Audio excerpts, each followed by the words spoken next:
The last thing 16-year-old Ethan Parker noticed was how ordinary the afternoon felt: soft daylight, quiet streets, and the familiar rhythm of his own footsteps, right before a car door swung open like a trap.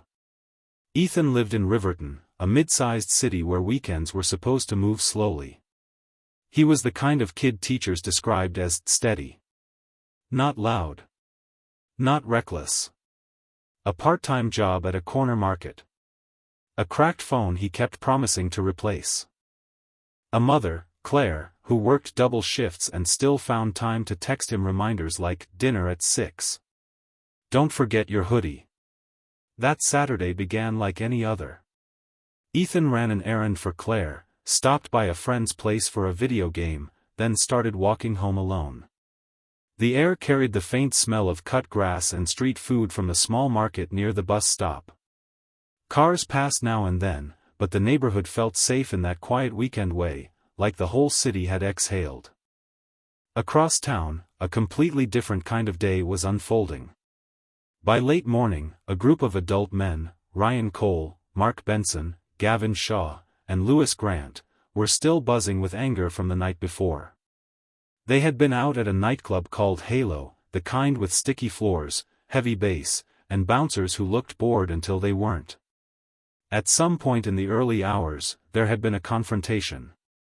Not the sort that makes headlines, just a shove, harsh words, a bruise to the ego. But to Ryan and his friends, it was humiliation served under neon lights. Someone had laughed at them.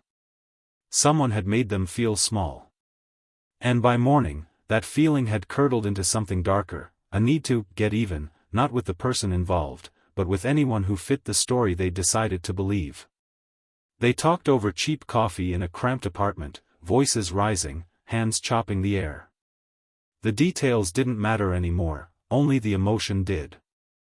They told each other they'd been disrespected. That the city was changing. That somebody needed to pay.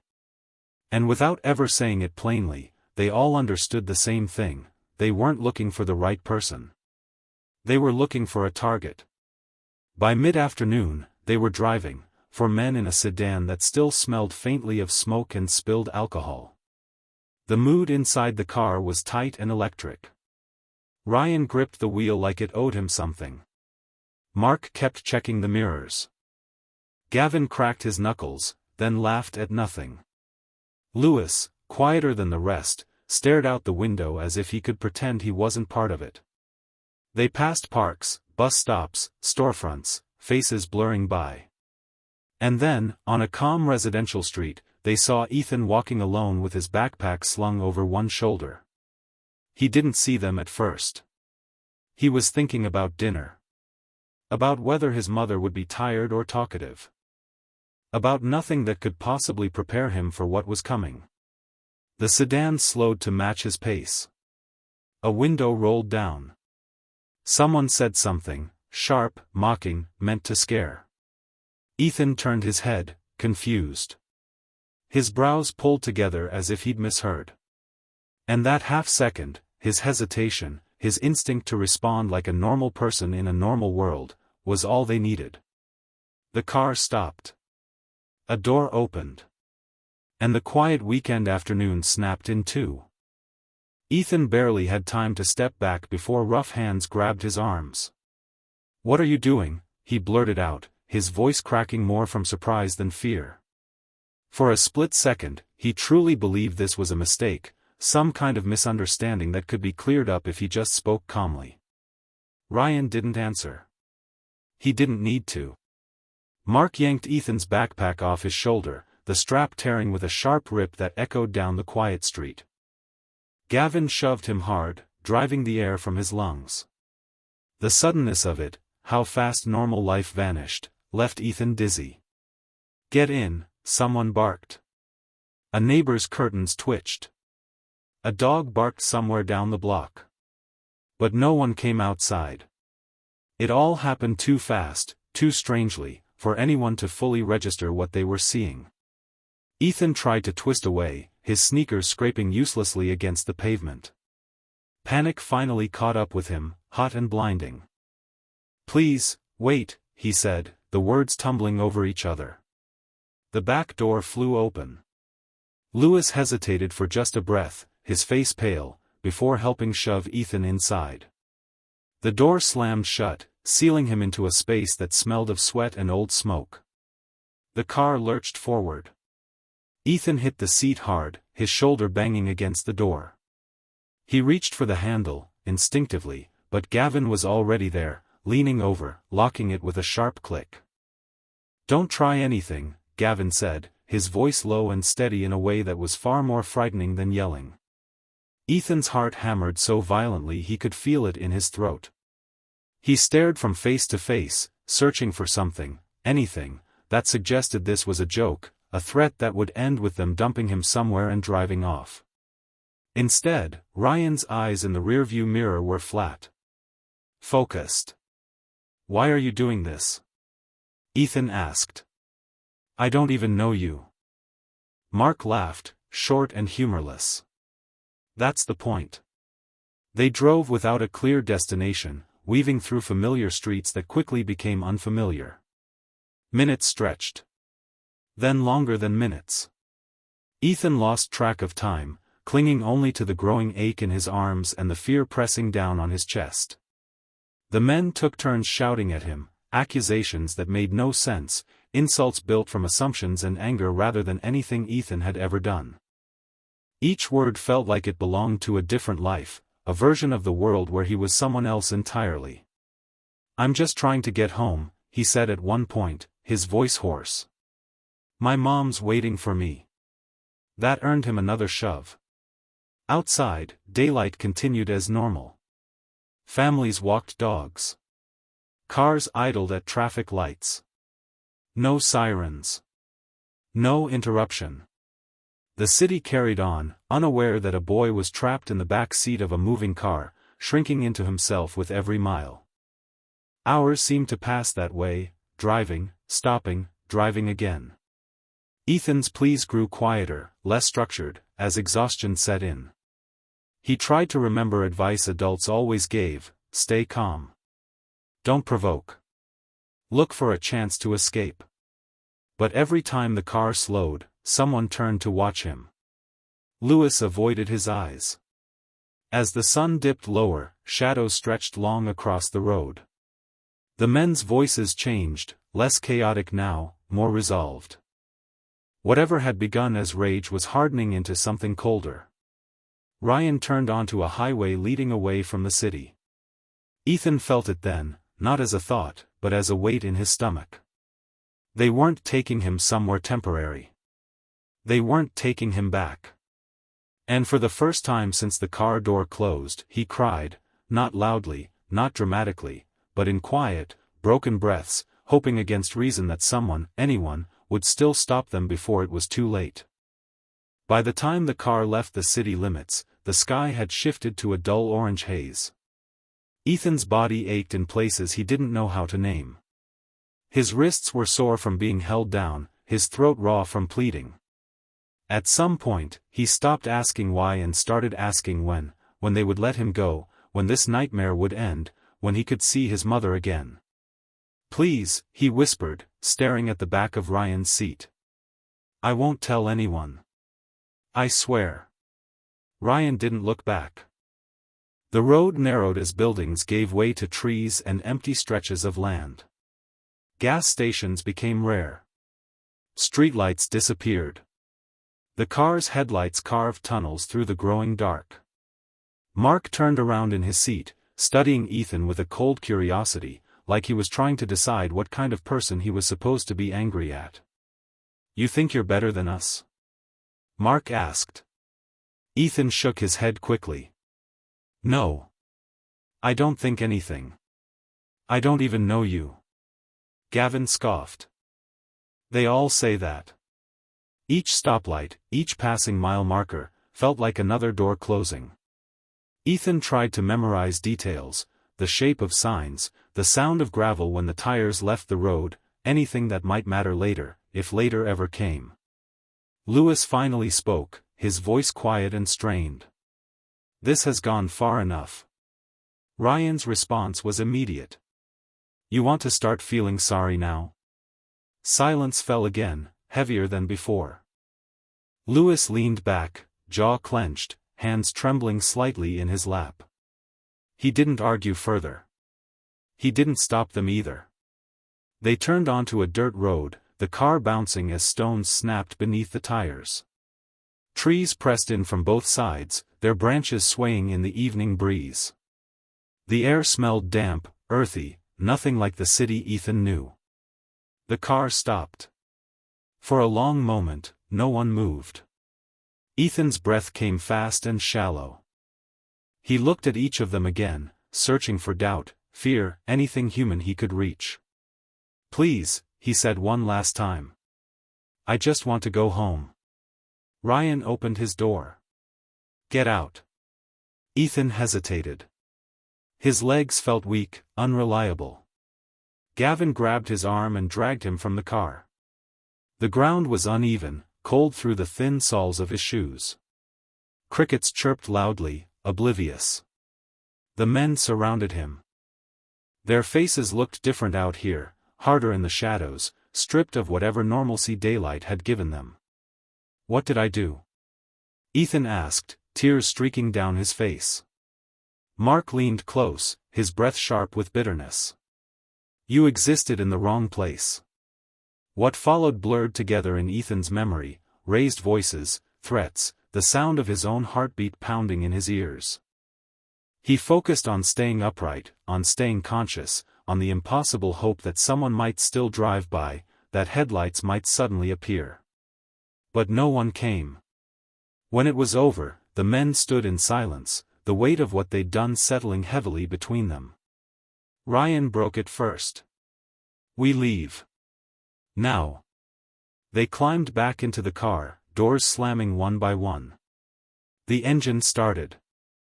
Headlights swept across the trees, and then disappeared down the dirt road, carrying them back toward a life that would never truly be normal again. Ethan was left behind in the darkness. The next morning, a jogger cut through the area, following a trail that locals used but rarely talked about. What he found stopped him cold. He backed away, hands shaking, and called for help. By noon, police tape fluttered between the trees. By evening, Ethan Parker's name was on every news channel in the city. And the quiet weekend Riverton had expected was gone forever. By sunrise, Riverton was awake in a way it had never been before. Patrol cars lined the rural access road. Flashing lights cut through the trees. Detectives moved carefully through the scene, speaking in low voices, their expressions tight and controlled. The quiet trail, once ignored, was now sealed off, transformed into the center of a rapidly unfolding investigation. News traveled faster than the morning traffic. A teenage boy. Taken in daylight. Found outside the city. Parents kept their children home. Schools sent out emergency notices. The word random echoed through every broadcast, chilling people more than any detail ever could. At the police station, investigators began with what they had, and they had more than most cases ever offered. Several witnesses had seen the abduction. A neighbor had noticed the car lingering. Another had memorized part of the license plate without realizing why. A delivery driver, stopped at the intersection, remembered a boy struggling in the back seat and the sound of shouting before the car sped off. Security footage filled in the rest. Traffic cameras. Storefront cameras. A grainy clip from a gas station on the highway showed the same sedan pulling in briefly, for men inside, one figure slumped low in the back. By mid-morning, detectives had a list of names. Ryan Cole was the first to be questioned. He didn't make it far. When officers arrived at his apartment, the place was half-packed.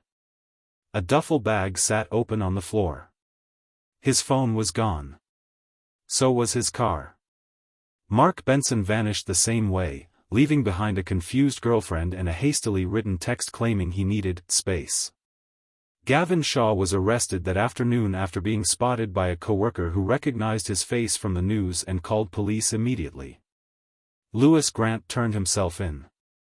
He walked into the station just after sunset, shoulders slumped, eyes red-rimmed. He asked for a lawyer and then said only one thing before falling silent. "I didn't stop it." Interviews stretched through the night. Gavin denied everything at first, then slowly unraveled when confronted with footage, witness statements, and physical evidence recovered from the car. His anger flared, then collapsed into something smaller and more desperate. Lewis spoke last. His voice shook as he described the drive, the shouting, the moment he realized there was no plan to let Ethan go. He admitted he'd been afraid of his friends, afraid of turning against the group, afraid of what would happen if he spoke up. Fear, the detectives reminded him quietly, did not equal innocence. While arrests were announced, Ryan and Mark crossed borders. They believed distance meant safety. They believed the world was big enough to disappear into. One boarded a flight that night. The other followed days later, slipping into a country that didn't feel the weight of Riverton's grief, yet. Back home, Ethan's mother sat at her kitchen table, hands wrapped around a mug gone cold. Reporters waited outside. Flowers piled up on the sidewalk near the place he'd been taken. Candles burned late into the night, flickering beneath photos of a smiling boy who should have been worrying about school, not becoming a headline. The city demanded answers. Community leaders held emergency meetings. Vigils turned into marches. The question everyone kept asking was the same, whispered and shouted in equal measure. How could this happen here? Prosecutors worked quickly, announcing charges that reflected the seriousness of the crime and the motive behind it. This wasn't treated as a tragic accident or a moment of lost control. It was named for what it was: deliberate, targeted violence. And as the legal process began, pressure mounted far beyond Riverton. Because two men were still free. And the world was watching to see whether they would stay that way. The trial began under heavy security. Lines formed before sunrise outside the courthouse, reporters jostling for position as grieving residents stood shoulder to shoulder with signs demanding justice. Inside, the atmosphere was tense and brittle, as if the room itself understood the weight of what was about to unfold. Gavin Shaw sat at the defense table, jaw tight, eyes darting anywhere but the gallery. Lewis Grant sat beside him, smaller somehow than he had looked in every photograph released to the media. Two empty chairs remained, silent reminders that Ryan Cole and Mark Benson were still beyond the court's reach. Prosecutors laid out the case methodically. They played security footage frame by frame. They called eyewitnesses who described the abduction in voices that shook despite months of preparation. Forensic experts testified with clinical precision, explaining how evidence from the car, the clothing, and the remote location tied the defendants directly to Ethan's final hours. Then Lewis took the stand. The courtroom went still.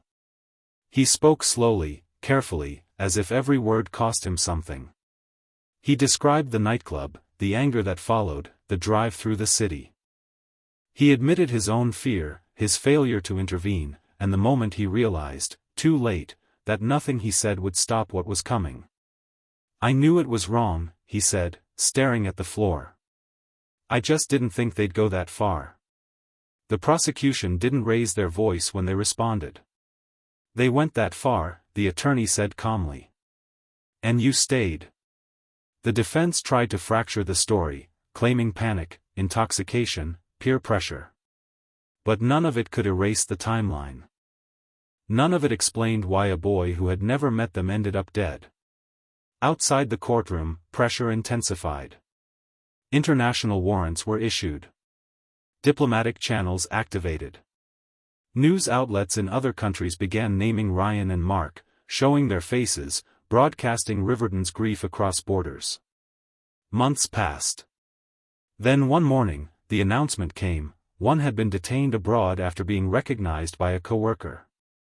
The other followed weeks later, arrested after attempting to cross yet another border. The myth of escape collapsed under the weight of attention and cooperation between governments. When Ryan and Mark were finally brought back, Riverton watched in silence. Their arrival reignited anger, but also resolve. The courtroom was full when all four men stood together at last. The prosecution revisited everything, this time with no missing pieces. The motive was addressed directly. Not euphemized. Not softened. This was not random. This was chosen. The verdicts came one by one. Guilty. Guilty. Guilty. Guilty. Life sentences were handed down to Ryan, Mark, and Gavin, without the possibility of release. The judge spoke firmly, emphasizing accountability, intent, and the irreversible loss suffered by Ethan's family. Then came Lewis. Because of his cooperation, his testimony, his decision to turn himself in, his sentence was dramatically reduced. Gasps rippled through the courtroom. Outside, outrage exploded. Many believed he deserved no mercy. Others argued his testimony ensured the others would never walk free. Ethan's mother stood silently through it all. She did not speak to reporters afterward. She simply clutched a photograph of her son and walked away, carrying a grief no sentence could ever balance. But the case wasn't over, not in its impact. It had changed the language used in courtrooms. Changed how violence motivated by prejudice was named, charged, and prosecuted. Laws were revisited. Task forces expanded. Training rewritten. Because ignoring hatred had proven too costly. And because a boy walking home on a quiet afternoon had paid the ultimate price for a lie someone else chose to believe. Years passed, but the case never truly faded from Riverton's memory. Ethan Parker's name became more than a headline. It was spoken in classrooms during difficult conversations, printed in reports that shaped new policies, and remembered quietly by families who now watched their children walk home with a little more fear than before. The trail where he was found changed, too. No official monument stood there, just a small clearing where flowers appeared every year on the same date. Fresh ones. Carefully placed. Proof that someone always remembered. Ethan's mother eventually left Riverton. Not because she wanted to forget, but because staying meant reliving the same moments over and over, the sidewalk where he was taken, the corner store where he used to wait for her after work, the sound of sirens that still made her flinch. She carried him with her instead, in photographs, in stories shared quietly with people who never met him but somehow came to know him anyway. The men responsible disappeared into the prison system, their lives reduced to routines behind concrete walls. Appeals were filed and denied. Years stacked on top of years. The world moved on without them, exactly as it had moved on without Ethan. Only one of those absences truly mattered. Lewis Grant served his reduced sentence under constant scrutiny. Wherever his name appeared, so did debate. Some believed his cooperation saved future lives. Others believed silence would have been less painful than partial justice. He lived knowing that no version of his future would ever be free from what he failed to stop. For Riverton, the case marked a dividing line, before and after. Before, hate-driven violence was often discussed in abstract terms, softened by language and distance. After, it had a face. A backpack. A quiet afternoon interrupted forever. Prosecutors no longer hesitated to name motive. Police departments adjusted how threats were assessed. Community programs expanded, not as gestures, but as necessities. None of it brought Ethan back. And that was the truth no progress could erase. On the anniversary of his death, a former teacher wrote something that circulated quietly online. He was not chosen for who he was. He was chosen because someone needed a target. Remember that difference. It matters. Because it always does. Ethan Parker did nothing wrong. He wasn't reckless. He wasn't involved. He wasn't looking for trouble. He was simply walking home, trusting the world to be what it usually was. This story isn't about fear. It's about what happens when anger goes unchallenged, when humiliation turns into permission, and when a group decides that someone else's life is expendable. And it ends with a truth that should never be forgotten. Hatred doesn't need a reason. It only needs an excuse. And sometimes, that excuse costs an innocent life.